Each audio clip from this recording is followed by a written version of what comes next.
경기도 외곽의 작은 도시, 장수읍 재래시장. 이 시장은 50년이 넘는 세월 동안 그 자리를 지켜온 곳이었다. 좁고 긴 골목을 따라 채소가게, 반찬가게, 잡화상, 그리고 장터 끝자락에 자리 잡은 씨앗가게 하나가 사계절 내내 문을 열었다. 씨앗가게 간판에는 한 씨앗방이라는 5글자가 빛바랜 붓글씨로 적혀 있었는데 그 글씨를 쓴 사람이 누구인지는 아무도 물어본 적이 없었다. 주인 할머니도 말한 적이 없었다. 주인의 이름은 오술래였다.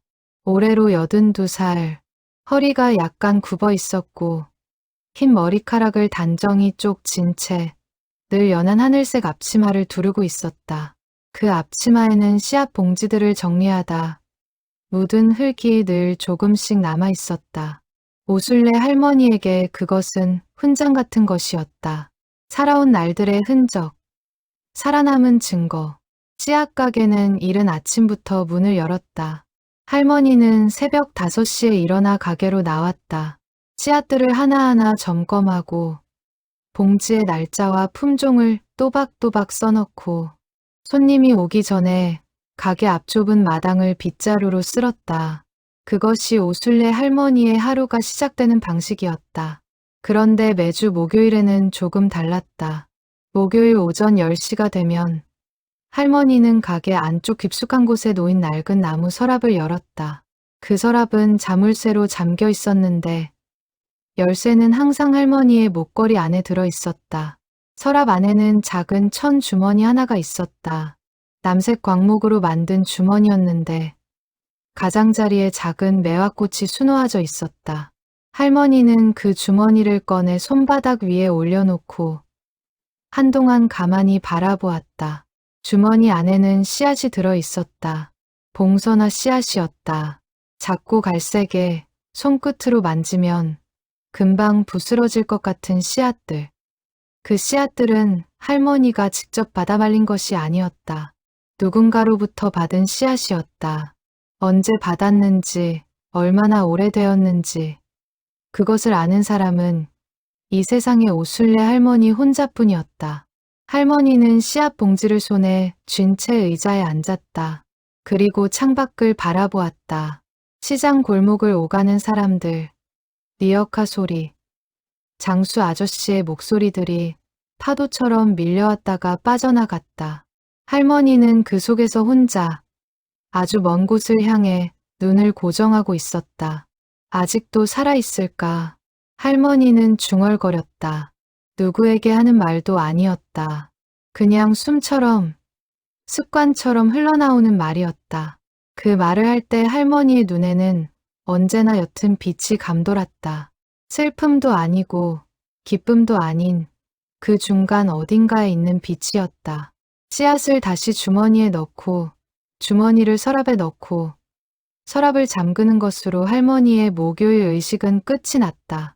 그리고 할머니는 다시 평범한 씨앗 가게 주인으로 돌아왔다. 손님이 오면 웃으며 맞이하고 어떤 씨앗을 심으면 좋을지 조곤조곤 설명해주고 가끔은 그 시절에는 씨앗을 어떻게 보관했는지 예시하기를 꺼내 놓기도 했다. 하지만 아무도 물어보지 않았다. 그 목요일의 의식에 대해서, 그 남색 천 주머니에 대해서 딸 진숙만이 어릴 때 한번 물어봤었다. 할머니, 그 주머니 안에 뭐 있어? 그때 오술래 할머니는 잠깐 멈추었다가 천천히 대답했다. 엄마가 오래전에 받은 선물이야. 그것으로 끝이었다. 진숙은 더 묻지 않았다. 엄마의 표정이 그렇게 말하고 있었기 때문이다. 이건 내가 들어올 수 있는 이야기가 아니야, 라고. 오술래 할머니가 씨앗 가게를 시작한 것은 32살 때였다. 남편과 사별하고 두 아이를 혼자 키우면서 생계를 위해 시작한 일이었다. 처음에는 채소 씨앗만 팔았다. 그러다 점점 꽃 씨앗도 들여놓고 약초 씨앗도 취급하면서 가게가 조금씩 자리를 잡았다. 50년이 지나는 동안 시장 안의 가게들은 여러 번 바뀌었지만 한 씨앗방만은 그 자리를 지켰다. 이제 딸 진숙이 가게 일을 함께 도왔다. 진숙도 어느새 50대 중반이 되었고 어머니의 건강을 걱정하는 눈길이 늘어났다. 어머니, 이제 그만 쉬세요. 몸이 먼저예요. 진숙은 자주 말했다. 그럴 때마다 오순래 할머니는 고개를 저었다. 아직은 괜찮아. 가게가 내 숨이야. 그 말은 사실이었다. 그러나 완전한 사실은 아니었다. 할머니에게 씨앗 가게는 생계 이상의 무언가였다. 기다림의 장소였다. 언젠가 혹시라도 그 사람이 이 시장을 지나가게 된다면, 이 가게를 발견하게 된다면 이 씨앗 주머니를 돌려줄 수 있을지도 모른다는 오래되고 낡아버린 희망. 봉선화 씨앗은 그 희망의 무게를 50년 넘게 버텨온 것이었다. 오순래 할머니가 12살이 되던 해 한국전쟁이 시작되었다. 그 전에는 평범했다. 아버지는 농부였고 어머니는 집에서 배를 짰으며 오순래에게는 오빠 하나와 남동생 하나가 있었다. 경기도 북쪽 어느 마을에서 가난하지만 큰 소리 없이 살아가던 가족이었다. 들판에 봉선화가 피면 여름이 왔고 마당 귀퉁이에 호박이 익으면 가을이 온 줄 알았던 시절이었다. 전쟁이 나고 마을이 바뀌었다. 사람들이 피란을 떠났다. 오순래네 가족도 짐을 쌌다. 무엇을 가지고 가야 할지 아무도 몰랐다. 어머니는 식기를 챙겼고 아버지는 씨앗 봉지들을 챙겼다. 봉선화 씨앗, 콩 씨앗, 들깨 씨앗. 언젠가 다시 땅에 돌아올 나를 위해서 피란길에서 오순래는 처음 그 아이를 만났다. 그 아이의 이름은 박도연이었다. 16살. 오순래보다 4살 위였다. 혼자였다. 가족과 헤어졌다고 했다. 어디서 헤어졌는지, 부모가 어떻게 됐는지 그 아이는 말하지 않았다. 눈빛이 굳어 있었다. 두려움을 억누른 굳은 눈빛. 오순래의 아버지가 그 아이를 함께 데리고 갔다. 이 혼란 속에 혼자 두면 안 된다며. 그렇게 도연이는 오순래네 가족과 함께 피란길을 걸었다. 걷고 또 걸었다. 발이 부르트고 신발이 닳았다. 밤에는 남의 헛간이나 다리 아래서 잠을 잤다. 오순래는 그 길에서 처음으로 세상이 얼마나 넓고 무서운 곳인지를 배웠다. 도연이는 말수가 적었지만 오순래에게는 달랐다. 무거운 짐을 들어주었고 길이 험할 때는 손을 내밀어 주었다. 오순래는 그 손이 낯설지 않았다. 오히려 자연스러웠다. 12살이 느끼는 감정이란 이름 붙이기 어려운 것이어서 오순래는 그냥 그 사람이 좋다. 라고만 생각했다. 어느 날 저녁, 마을 폐가 담장 옆에 봉선화가 피어 있었다. 누가 심었는지도 모르는 전쟁 속에서도 피어난 봉선화였다. 오순래는 그 꽃을 멍하니 바라보았다. 빨간 꽃이 흙먼지 속에서 선명했다. 도연이 그 옆에 섰다. 예쁘네. 그 한마디였다. 오순래는 고개를 끄덕였다. 도연이 조심스럽게 봉선화 씨앗 몇 알을 받아냈다. 아직 연글지 않은 것들이었지만 터지기 직전의 씨앗들은 그래도 살아있었다. 그는 씨앗을 작은 천 조각에 싸서 오순래에게 내밀었다. 나중에 전쟁 끝나고 내가 사는 집 마당에 심어.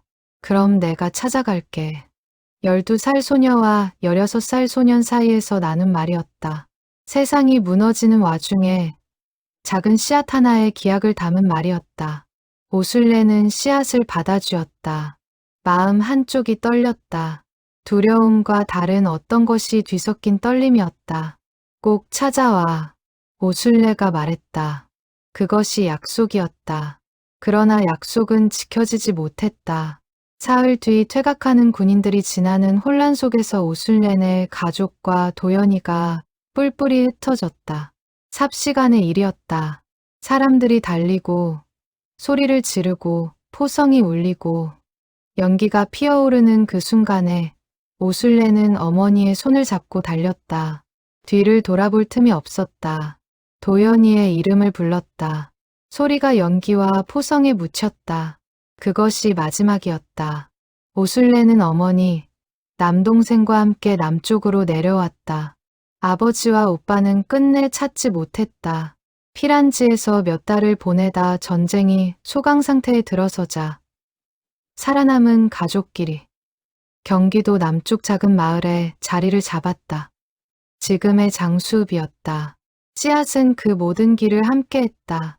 오술래는 도연이에게 받은 봉선화 씨앗을 단 한 번도 잃어버리지 않았다. 어머니가 챙겨준 보자기 한쪽 귀퉁이에 꽁꽁 매달아 두었다가 나중에는 직접 만든 남색 천 주머니에 옮겨 담았다. 심지 않았다. 약속한 마당이 없었다. 아직 도연이가 찾아오지 않았다. 전쟁이 끝나도 세상은 금방 제자리로 돌아오지 않았다. 오술래는 15살부터 일을 했다. 남의 집 허드레실, 시장에서 채소 팔기, 삭바느질, 어머니와 남동생을 건사하기 위해 손을 쉬어본 적이 없었다. 그러나 손을 움직이는 동안에도 오술래의 머릿속 한쪽에는 늘 그 이름이 살아있었다. 박도연. 혹시 살아있다면 어디에 있을까? 어떻게 살고 있을까? 전쟁 이후 이상가족을 찾는 방법은 거의 없었다. 신문에 찾는 사람 광고를 내는 것, 마을 게시판에 쪽지를 붙이는 것, 아는 사람을 통해 소식을 전하는 것. 오술래도 몇 번 시도했지만 답은 오지 않았다. 박도연이라는 이름 석자, 경기도 북쪽 출신 16살, 그것뿐이었다. 단서라고 부르기에도 너무 작은 것들이었다. 세월이 흘렀다. 23살이 되던 해, 오술래는 결혼했다. 상대는 장수읍 목수였던 한영수였다. 조용하고 성실한 사람이었다. 뜨겁지는 않았지만 따뜻한 사람이었다. 오술래는 그와 살면서 두 아이를 낳았다. 아들 한정우, 딸 한진숙. 시간이 쌓이면서 삶은 차츰 모양을 갖추어 갔다. 그러나 남색 천 주머니는 여전히 할머니의 자물쇠 서랍 속에 있었다. 한영수는 씨앗 주머니의 존재를 알았다. 그러나 단 한 번도 묻지 않았다. 아내의 얼굴에 그것을 물어서는 안 된다는 것이 써 있었다. 영수는 그런 사람이었다. 말하지 않아도 알아주는 사람, 그리고 알면서도 품어주는 사람. 오술래가 40이 되던 해, 영수가 세상을 떠났다. 폐 쪽에 문제가 생겼다고 했다. 의료시설이 부족했던 그 시절, 손 쓸 수 없이 빠르게 나빠졌다. 오술래는 남편을 떠나보내면서 처음으로 크게 울었다. 슬픔 때문에, 그리고 한 가지 못다한 말 때문에. 당신한테 고마웠어요. 한 번도 말 못했지만 아이들이 성장하는 동안 오술래는 가게를 지켰다.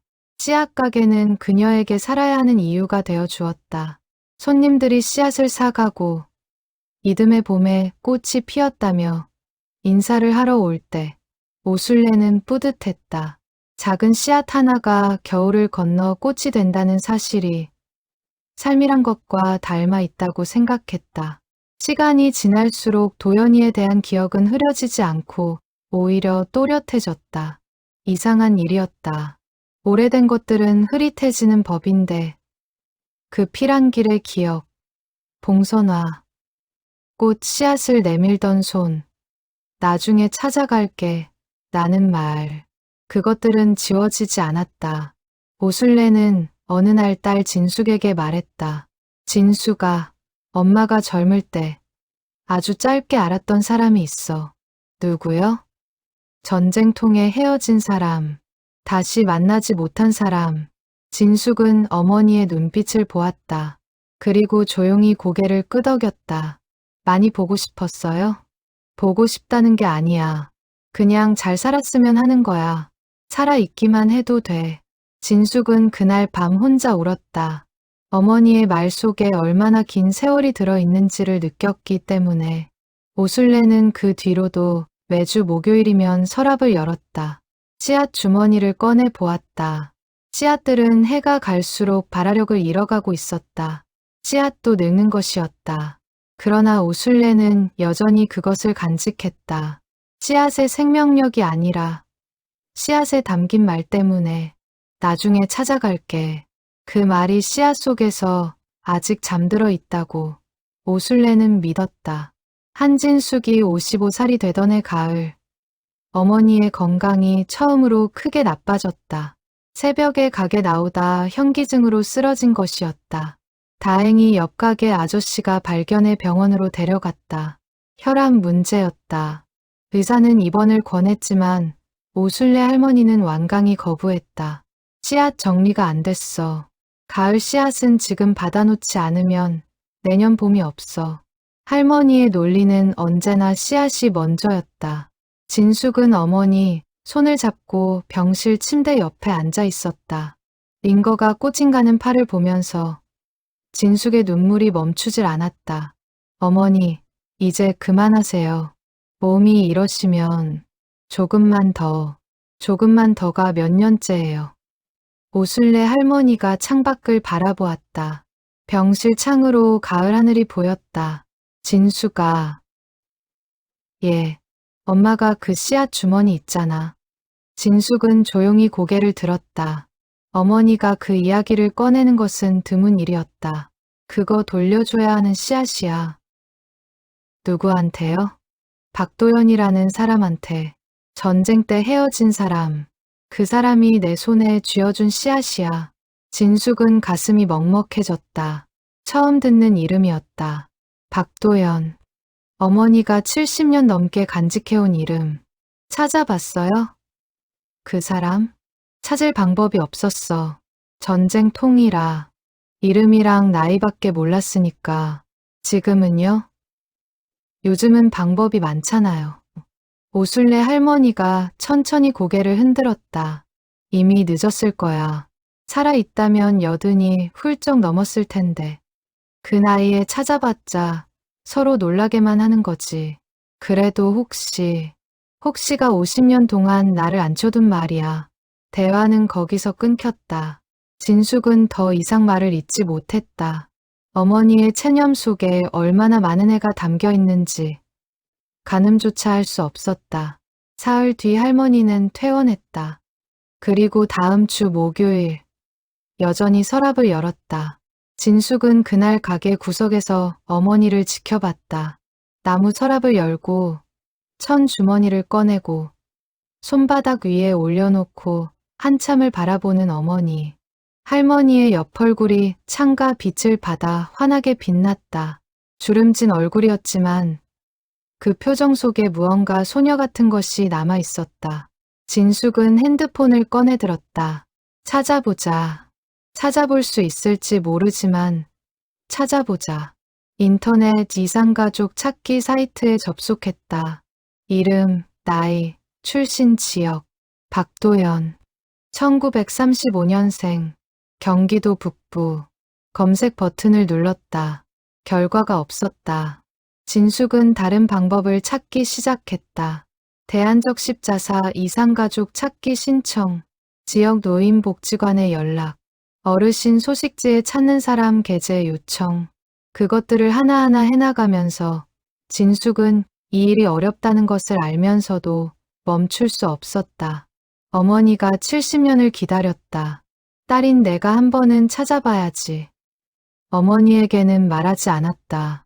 괜히 기대를 갖게 했다가 실망시키는 것이 싫었다.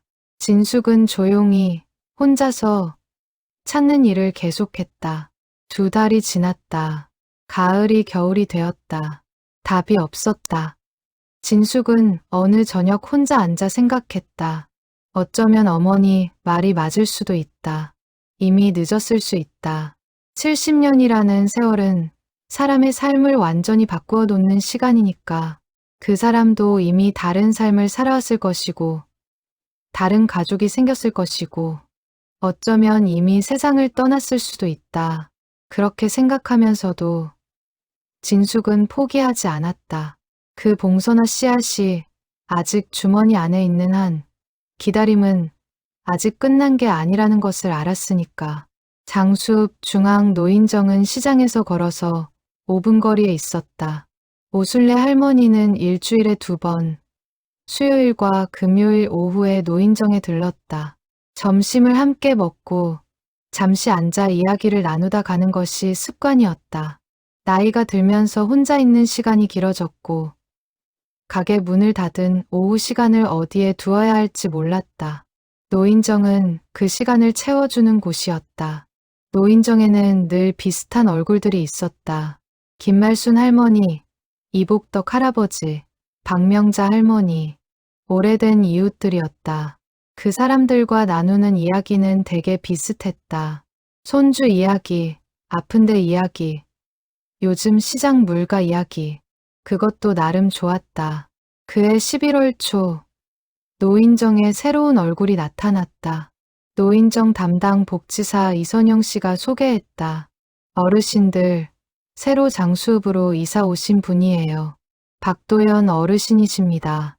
자녀분들 근처로 오셨대요. 그 이름을 들었을 때 오순례 할머니는 숨이 멎는 것 같았다. 박도연. 그 이름이 이 공간에서 소리가 되어 울리는 것이 믿기지 않았다. 오순례 할머니는 자신도 모르게 손으로 가슴을 짚었다.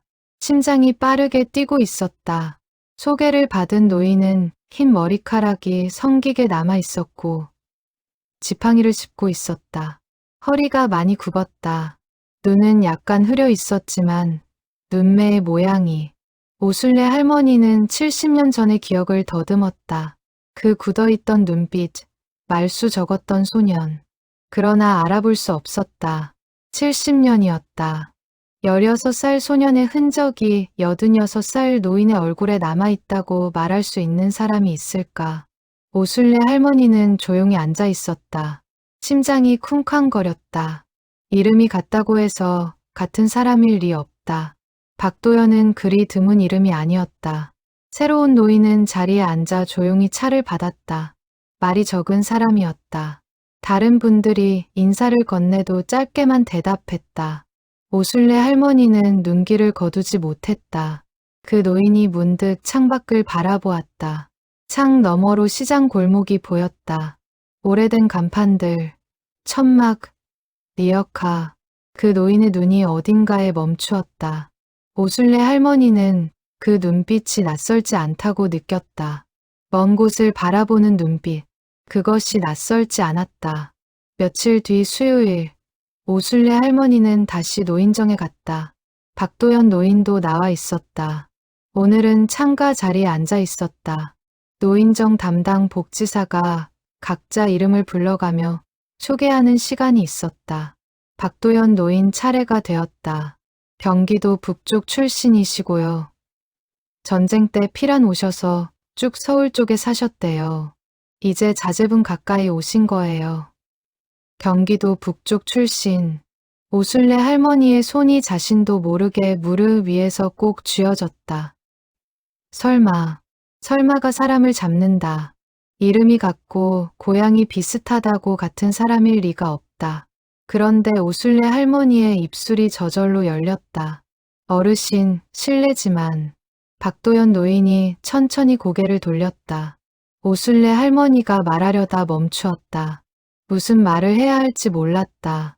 혹시 저를 기억하십니까? 라고 물어야 하나? 아니면 봉선화 씨앗을 기억하십니까? 라고. 어르신 고향이 어디십니까? 박도연 노인이 잠시 생각하는 것 같더니 대답했다. 연천 쪽입니다. 연천. 오순례 할머니가 기억하는 피란길이 시작된 곳의 근방이었다. 손끝이 떨렸다. 일주일이 지났다. 오순례 할머니는 그 사이 잠을 제대로 이루지 못했다. 밤마다 눈을 감으면 피란길이 떠올랐다. 봉선화 꽃, 씨앗을 내밀던 손, 나중에 찾아갈게, 라는 말, 그리고 연기와 포성 속에서 달리던 그날. 딸 진숙에게도 말하지 못했다. 무어라 말해야 할지 몰랐다. 같은 이름의 노인을 만났다. 고향도 비슷하다. 그러니 혹시 그 사람일지 모른다. 그 말을 했다가 아니면 어떡하나. 70년이 지났는데 이 나이에 설레하는 것이 맞는 일인가. 그러나 목요일이 오자 오순례 할머니는 서랍을 열었다. 천 주머니를 꺼내 손바닥 위에 올려놓았다. 씨앗들이 주머니 안에서 살그머니 움직이는 소리를 냈다. 할머니는 눈을 감았다. 그 소리가 마음속 무언가를 흔들었다. 다음 금요일, 오순례 할머니는 노인정에 조금 일찍 나갔다. 박도연 노인도 와 있었다. 오늘은 혼자 구석자리에 앉아 차를 마시고 있었다. 오순례 할머니는 천천히 그쪽으로 걸어갔다. 심장이 다시 빠르게 뛰기 시작했다. 이 자리 비었습니까? 예, 앉으세요. 오순례 할머니가 맞은편에 앉았다. 잠시 침묵이 흘렀다.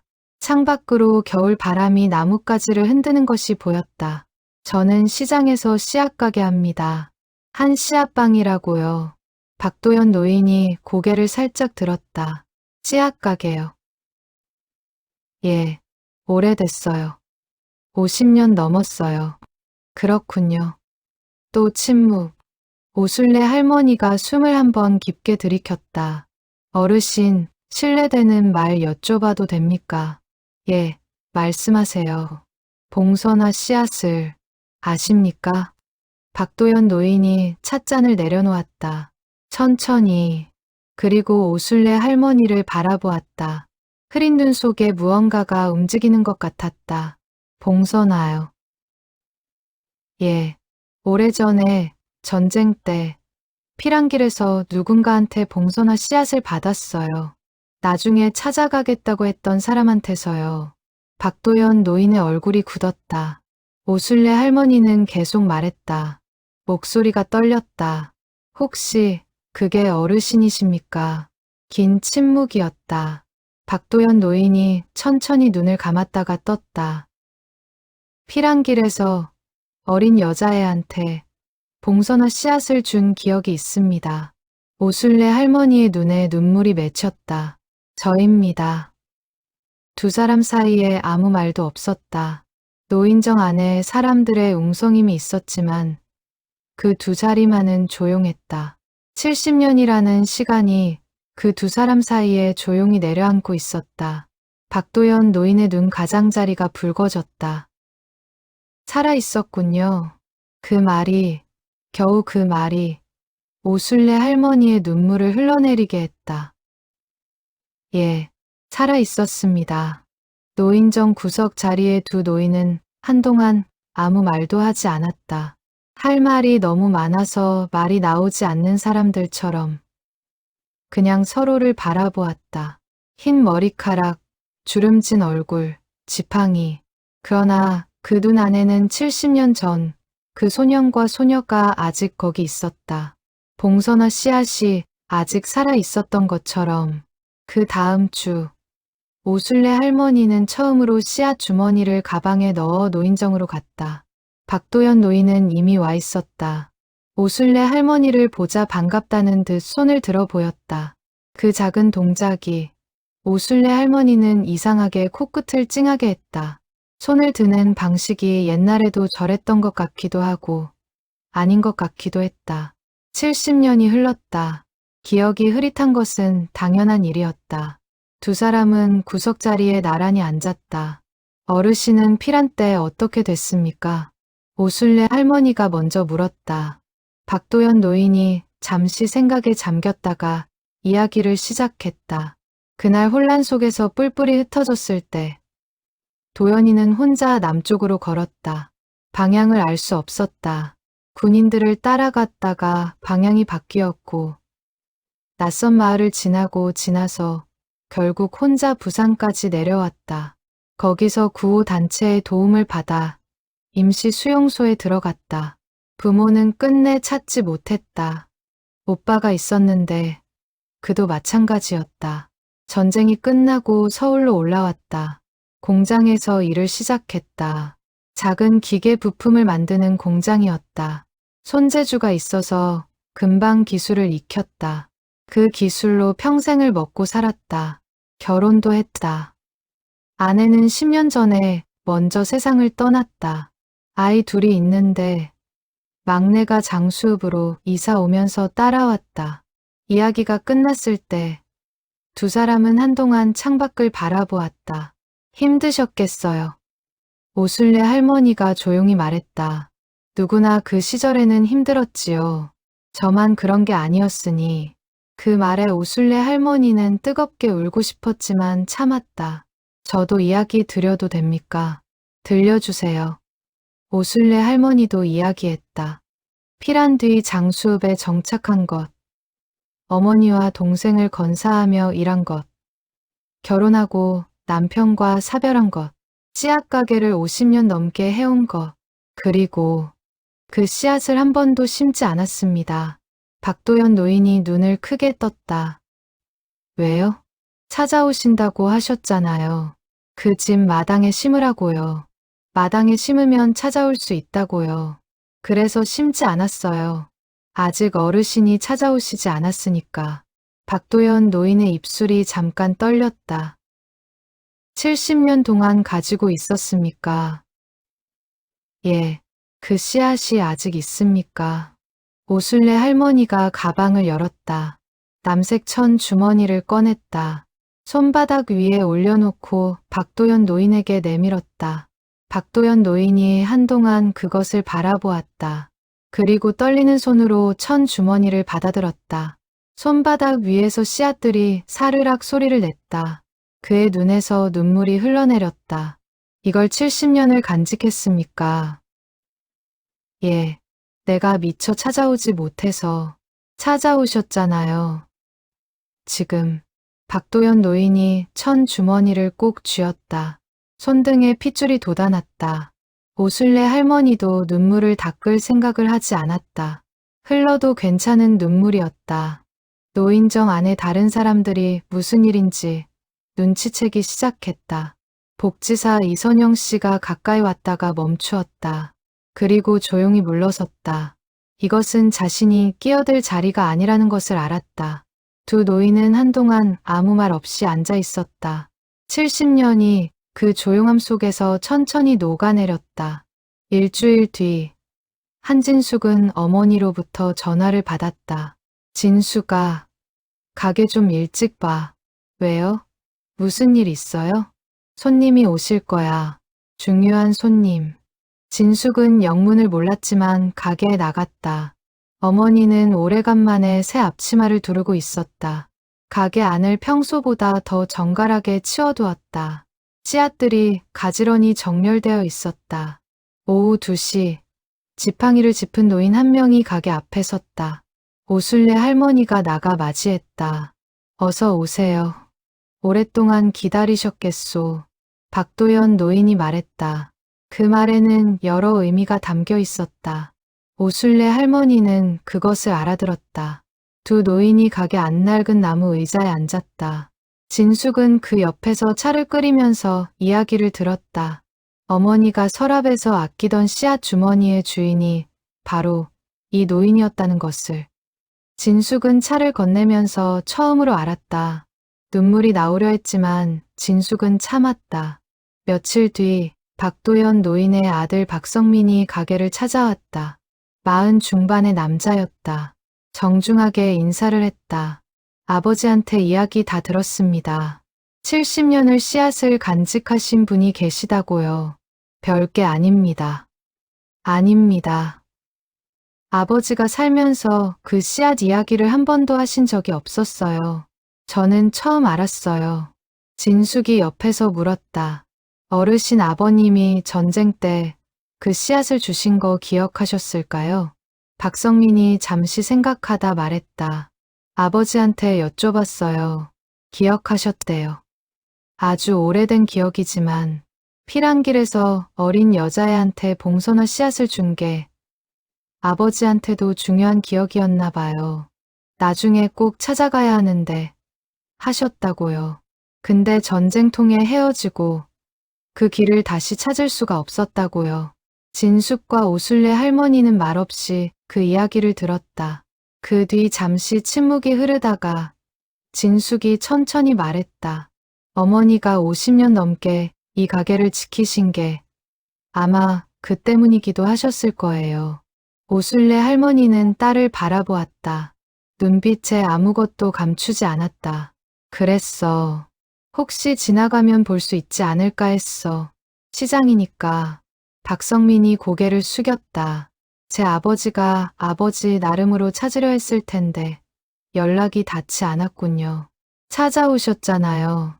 늦었지만 70년이 늦은 건지 아니면 이제가 딱 맞는 건지 모르겠습니다. 오순례 할머니가 그 말에 조용히 미소를 지었다. 맞게 오셨어요. 제가 아직 있으니까. 씨앗 가게 안에 오후 빛이 들어왔다. 진열된 씨앗 봉지들이 빛을 받아 반짝였다. 진숙은 그 빛 속에서 어머니의 얼굴을 바라보았다. 어머니의 얼굴에 무언가 풀린 것이 있었다. 50년을 오므리고 있던 무언가가 드디어 펼쳐진 것 같은 표정. 진숙은 화장실에 가겠다는 핑계로 가게 안쪽으로 들어갔다.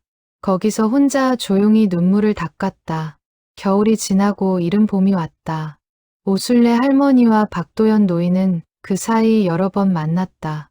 노인정에서, 씨앗가게에서, 때로는 시장 골목 끝 국밥집에서 두 사람이 나누는 이야기는 처음에는 과거에 대한 것이었다. 피란길에서의 기억, 헤어진 뒤 각자 어떻게 살았는지, 그 오랜 시간 속의 이야기들. 그러다 점점 오늘의 이야기도 섞이기 시작했다. 어젯밤에 무얼 먹었는지, 날씨가 갑자기 추워졌는지, 아들이 어쩌고 딸이 저쩌고, 평범한 이야기들이었다. 그러나 그 평범함이 두 노인에게는 새로운 것이었다. 이 나이에 누군가와 오늘 이야기를 나눈다는 것이. 3월 중순, 이선영 복지사가 두 사람에게 물었다. 어르신들, 노인정 마당에 올해 꽃 좀 심어보실래요? 봄 원예 프로그램을 해보려고요. 박도연 노인이 오순례 할머니를 바라보았다. 오순례 할머니는 잠깐 생각하다가 말했다. 봉선화 심어도 됩니까? 그럼요. 뭐든 좋아요. 그날 저녁, 오순례 할머니는 가게 서랍을 열었다. 남색 천 주머니를 꺼냈다. 그 안에 씨앗들을 손바닥 위에 털어냈다. 작고 갈색의 봉선화 씨앗들이 손바닥 위에 모였다. 할머니는 한참 그것을 바라보았다. 70년이 넘도록 심지 못한 씨앗이었다. 발화력을 이미 잃었을 수도 있었다. 이 씨앗들이 땅에서 싹을 틔울 수 있는지 없는지 알 수 없었다. 그러나 심어보지 않으면 모르는 일이었다. 봄 원예 프로그램 날, 두 노인은 노인정 마당에 나갔다. 복지사가 작은 화단을 준비해 두었다. 흙이 파헤쳐져 있었고 거기에 씨앗을 심으면 되었다. 오순례 할머니가 씨앗 주머니를 열었다. 씨앗을 한 알씩 꺼내 내밀었다. 박도연 노인이 흙에 손을 집어넣어 작은 구멍을 만들었다. 그 안에 씨앗을 넣었다. 흙을 살그머니 덮었다. 두 사람이 번갈아 가며 씨앗을 심었다. 말이 없었다. 말보다 손이 먼저 움직였다. 씨앗 주머니가 비었다. 다 심었네요. 복지사 이선영 씨가 옆에서 조용히 말했다. 오순례 할머니가 일어서면서 허리를 폈다. 박도연 노인도 지팡이를 짚고 일어섰다. 두 사람이 화단을 내려다보았다. 파헤쳐진 흙 위에는 아무것도 보이지 않았다. 그러나 그 아래에 70년의 기다림을 담은 씨앗들이 처음으로 땅에 들어가 있었다. 필까요? 박도연 노인이 물었다. 오순례 할머니가 대답했다. 글쎄요. 피면 좋고 안 피어도 심었으니까요. 박도연 노인이 그 말을 듣고 조용히 웃었다. 주름 사이로 미소가 번지는 것이 봄볕처럼 따뜻했다. 옆에서 지켜보던 진숙이 눈물을 손등으로 닦았다. 박성민도 고개를 숙이고 있었다. 그 마당에서 봄이 시작되고 있었다. 여름이 왔다. 장수음 노인정 마당의 화단에서 작은 씨앗들이 흙을 뚫고 나왔다. 처음에는 가느다란 싹이었다. 그것이 조금씩 자랐다. 잎이 나고 줄기가 세워지고 꽃봉우리가 맺혔다. 7월의 어느 아침, 첫 번째 봉선화가 피었다. 빨간 꽃이었다. 작고 선명한 빨간 꽃이 마당 화단 위에서 흔들렸다. 이른 아침 바람에 꽃잎이 가볍게 출렁였다. 복지사 이선영 씨가 제일 먼저 발견했다. 어르신들, 피었어요. 봉선화가 피었어요. 그 소식이 전해지자 오순례 할머니와 박도연 노인이 노인정에서 나왔다. 두 사람이 나란히 화단 앞에 섰다. 작은 빨간 꽃이 눈앞에 있었다. 오순례 할머니는 꽃을 바라보다가 눈물이 났다. 닦지 않았다. 흘러도 좋은 눈물이었다. 박도연 노인이 조용히 말했다. 피었네요. 예, 피었어요. 70년이 넘은 씨앗이 꽃을 피웠어요. 그러게요. 두 사람은 한참 꽃을 바라보았다. 말이 필요 없었다. 그 꽃 안에 다 들어있었다. 피란길, 봉선화 씨앗 헤어짐, 70년의 세월, 씨앗 가게, 나중에 찾아갈게. 그 모든 것이 마당 안에 있던 다른 노인들이 모여들었다. 꽃이 피었다는 소식이 퍼지면서 복지사들도 나왔다. 작은 노인정 마당이 사람들로 채워졌다. 누군가 물었다. 이게 무슨 꽃이에요? 이선영 복지사가 대답했다. 봉선화예요. 70년 만에 심어서 피운 꽃이에요. 사람들은 그 말의 의미를 온전히 알지 못했다. 그러나 두 노인의 얼굴을 보면서 무언가 특별한 일이 있었다는 것은 느꼈다. 진숙은 그날 가게를 일찍 닫고 노인정으로 달려왔다. 화단 앞에서 어머니와 나란히 서서 꽃을 보았다. 엄마. 응, 잘 됐어요. 오순례 할머니가 딸의 손을 잡았다. 그래, 잘 됐어. 짧은 말이었지만 그 속에 50년이 들어 있었다. 박도연 노인은 꽃 앞에 한참을 서 있다가 지팡이를 짚으며 오순례 할머니에게 말했다. 내가 많이 늦었소. 아니에요. 맞게 오셨어요. 어떻게 그걸 알겠소. 어르신이 오셨고 꽃이 피었잖아요. 그게 답이지요. 박도연 노인이 고개를 끄덕였다. 눈가가 다시 붉어졌다. 그 여름 노인정 화단의 봉선화는 2번 더 꽃을 피웠다. 한 번은 분홍빛이었고 한 번은 다시 빨간빛이었다. 오순례 할머니와 박도연 노인은 꽃이 필 때마다 나란히 화단 앞에 섰다. 말이 없어도 괜찮았다. 두 사람 사이에 흐르는 것은 말이 아니라 시간이었다. 70년의 시간, 그리고 이제부터 함께 걸어가게 될 이름 붙이기 어렵지만 소중한 어떤 날들. 씨앗가게 한 씨앗방의 나무 서랍에는 이제 자물쇠가 잠기지 않았다. 남색 천 주머니가 비어 있었기 때문이 아니라 더 이상 그것을 잠가두어야 할 이유가 없었기 때문이었다. 씨앗이 땅에 들어갔다. 꽃이 피었다. 기다림이 끝났다. 장수읍의 여름은 그렇게 누구도 몰랐던 기적 하나를 조용히 품은 채 지나갔다.